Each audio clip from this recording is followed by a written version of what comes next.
Hello everyone, আসসালামু আলাইকুম। Welcome back to new lesson. আজকে আমরা স্পোকেন ইংলিশ 100 সিরিজের ভিডিও সিরিজের 12তম মডাল ভার্ব মাইট, এটি দুটি অর্থে ব্যবহৃত হয়ে থাকে সাধারণত।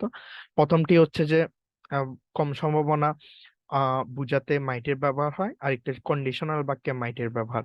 চলুন শুরু করা যাক। কম সম্ভাবনা অর্থে মাইটের ব্যবহার, যা লাইক হচ্ছে যে ইট মাইট রেন টুমরো, আগামীকাল বৃষ্টি হতেও পারে।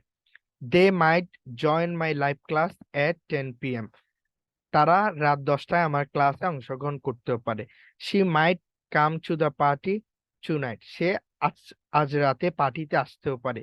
It might snow tomorrow. আগামীকাল তাপ হিমতাপ হতেও পারে। He might be late for the meeting. Say meeting এর জন্য দেরিতে আসতেও পারে। They might choose the blue pin for the walls. তারা দেওয়ালগুলোতে নীল রং বেছে নিতেও পারে। The package might arrive by the end of the week. প্যাকেজটি সপ্তাহের শেষ পর্যন্ত পৌঁছাতেও পারে। এরপরে আসুন আমরা এখন দেখব কন্ডিশনাল বাক্যে মাইটের ব্যবহার। কন্ডিশনাল বাক্যে মাইটের ব্যবহারের ক্ষেত্রে কন্ডিশন, অর্থাৎ এখানে কন্ডিশন বুঝাবে if if I meet him I might get his number. আমি যদি তার সাথে সাক্ষাৎ করতে পারতাম তাহলে তার নাম্বার পেতাম। If you watch the movie you might learn something. তুমি যদি সিনেমাটি দেখতে তুমি কিছু শিখতে শিখতেও পারতে।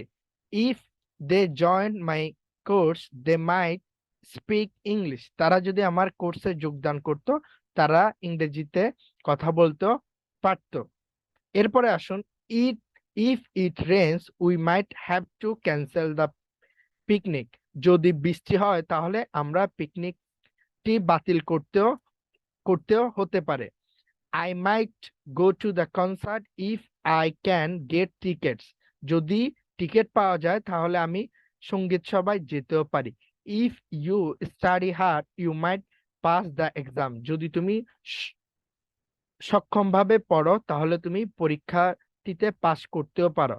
She might buy the dress if it goes on sale. যদি সেটা বিক্রয়ে আসে তাহলে সে ওই পোশাকটি কিনতেও পারে। If he arrives on time, we might start the meeting early. যদি সে সঠিক সময়ে আসে তাহলে আমরা মিটিংটি আগে শুরু করতে পারি। এই স্ট্রাকচার গুলো আপনি প্র্যাকটিস করতে পারেন। যত বেশি প্র্যাকটিস করবেন আপনার ফ্লুয়েন্সি আসবে, এবং I hope you will be able to speak fluently in English. Thank you so much. ভিডিওটি ভালো লেগে থাকলে লাইক, কমেন্ট এবং সাবস্ক্রাইব করবেন। আসসালামু আলাইকুম।